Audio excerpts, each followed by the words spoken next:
Tamko la umoja wa wazee wa CCM jijini Mbeya juu ya tamko la mwenyekiti wa Chadema Tundu Lissu la no reform no election. Mara baada ya kupata uhuru wake Tanganyika tarehe 9 mwezi wa 1961 na Tanganyika kwa jamhuri tarehe 9 mwezi wa 1262, Watanganyika walipoombwa maoni yao juu ya umuhimu wa kuwa na mfumo wa vyama vingi vya siasa, waliamua mfumo huo ufutwe na tubaki na mfumo wa chama kimoja cha siasa ambacho kwa wakati huo kilikuwa chama cha TANU. Watanganyika waliupinga mfumo huo na vyama vingi, kwa vile baadhi ya vyama hivyo vilishiriki sana katika kuhujumu juhudi za TANU za kudai uhuru kwa Tanganyika. Jambo la aina hiyo lilitokea Zanzibar, ambako kwa kuvitumia vyama hivyo Waingereza walifanikiwa kuikabidhi serikali ya Zanzibar mikononi mwa Sultani Jamshid. Wazanzibari kwa kuchukizwa na jambo hilo, chini ya uongozi wa Afro Shirazi Party wakiongozwa na Abed Amand Karume, walifanikiwa kuipindua serikali ya Sultani Jamshid hapo tarehe 12 mwezi wa kwanza 64. Kutokana na tabia hizo mbaya za vyama vya upinzani, na huko Zanzibar kulibaki kuwa na mfumo wa chama kimoja cha siasa ambacho ni ASP. Vyama hivyo viwili vya TANU na ASP viliungana hapo tarehe 5 mwezi wa pili 1977 kulizaliwa Chama cha Mapinduzi CCM. Rais wa Jamhuri ya Muungano wa Tanzania Dr. Samia Suluhu Hassan amekuja na msemo wa R4 ambazo ni maridhiano, ustahimilivu, mabadiliko, kujenga upya. Pamoja na kwamba msemo huo umeletwa wakati wa Mama Samia, ukweli ni kwamba CCM na vyama tangulizi vya TANU na ASP vilikuwa vikiishi katika kuzingatia ara hizo 4. Hoja ya kurudisha mfumo wa vyama vingi vya siasa iliposhinikizwa na mataifa makubwa ya nje, Watanzania waliulizwa maoni yao. 80% ya Watanzania walipinga mfumo huo na 20% tu waliunga mkono. Kwa kuzingatia hoja ya maridhiano, CCM chini ya ushauri wa baba wa taifa Mwalimu Julius Nyerere waliridhia na mfumo huo wa vyama vingi ulirejeshwa tena hapa nchini mwaka 1992 wakati wa awamu ya pili chini ya Rais Ali Hassan Mwinyi. Na hapo ndipo vyama vingi vya siasa ikiwemo Chadema vilianzishwa. Ikumbuko kwamba katika vyama hivyo hapakuwepo hata chama kimoja ambacho kilishiriki katika kupambania uhuru wa Tanganyika wala Zanzibar.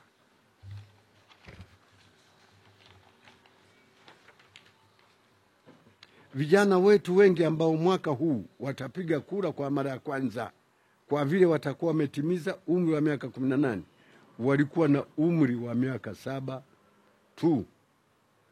Mwaka 2014 wakati vikao vya bunge maalum la katiba, hivyo ni rahisi kwao kudanganyika kwa swala la katiba mpya ni jipya.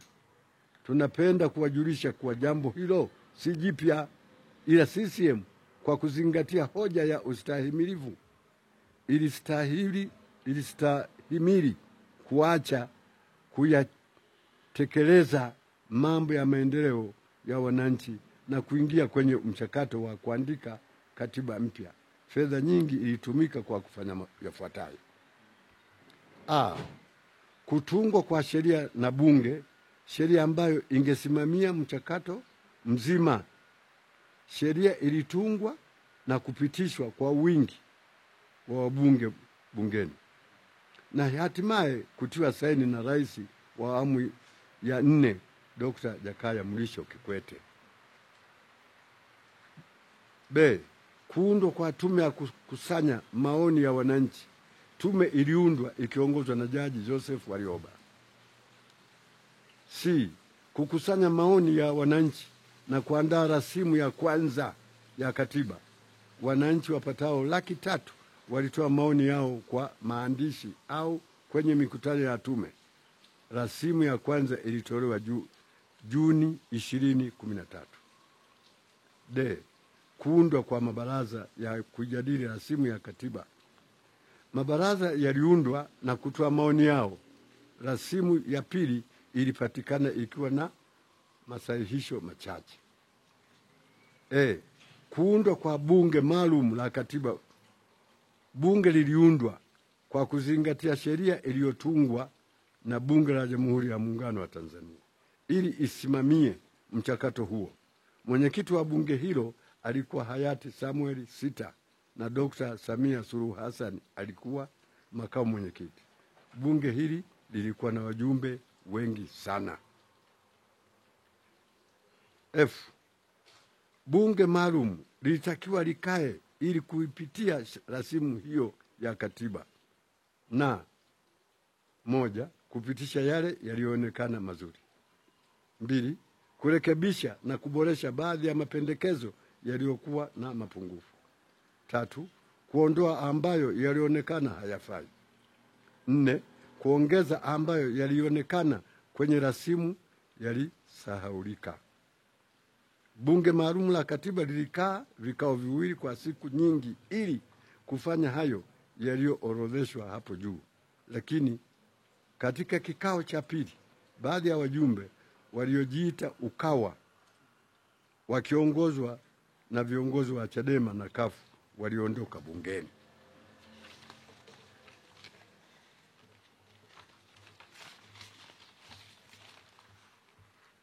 Pamoja na kwamba mchakato huo haukufikia mwisho mzuri kutokana na mgomo huo wa UKAWA, taifa lilikuwa limetumia kiasi kikubwa sana cha fedha na hivyo kukwamisha sehemu kubwa ya miradi ya maendeleo.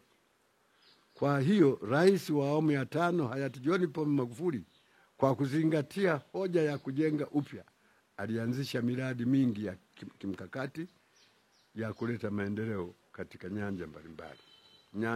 Katika nyanja za elimu, afya, uchumi, kukiwepo ruzuku katika kilimo, ujenzi wa bwawa la umeme la Nyerere, ujenzi wa reli ya SGR, ujenzi wa miundombinu ya mawasiliano pamoja na barabara na madaraja. Rais wetu wa awamu ya 6 Dr. Samia ameendeleza miradi hiyo kwa ufanisi mkubwa na baadhi imekamilika na Watanzania wameiona na wananufaika nayo. 6. Rais Dr. Samia Suluhu Hassan, kwa kuzingatia hoja ya mabadiliko, amefanya mengi kwa upande wa siasa, baadhi yake yakiwa haya yafuatayo: kuruhusu mikutano ya hadhara ya vyama vya siasa, kubadili tume ya uchaguzi kuwa tume huru ya uchaguzi, kufuta kipengele cha wagombea kupita bila kupingwa, kuruhusu wafungwa wenye kifungo kisichozidi miezi 6 kupiga kura wakiwa magerezani na mengineyo mengi. 7. Sasa hoja ya no reform, no election, yani hakuna mabadiliko, hakuna uchaguzi, inatokea wapi? Kwanza tunaiona ni kidikteta, kwani haionyeshi kama ni hoja inayotokana na azimio lolote la vikao vya chama. Ni hoja ya mtu mmoja anayejinadi kuwa haogopi kufungwa na yuko tayari kufa. Anataka kutupeleka wapi huyu? Anasema watatumia nguvu ya umma kulazimisha mabadiliko ya kisheria. Ieleweke kuwa njia sahihi ya kutumia nguvu za umma ni kupitia sanduku la kura, na mabadiliko ya kisheria yanafanywa na bunge baada ya kuchaguliwa. Njia nyingine yoyote ya kutumia hicho kinachoitwa nguvu ya umma ni fujo.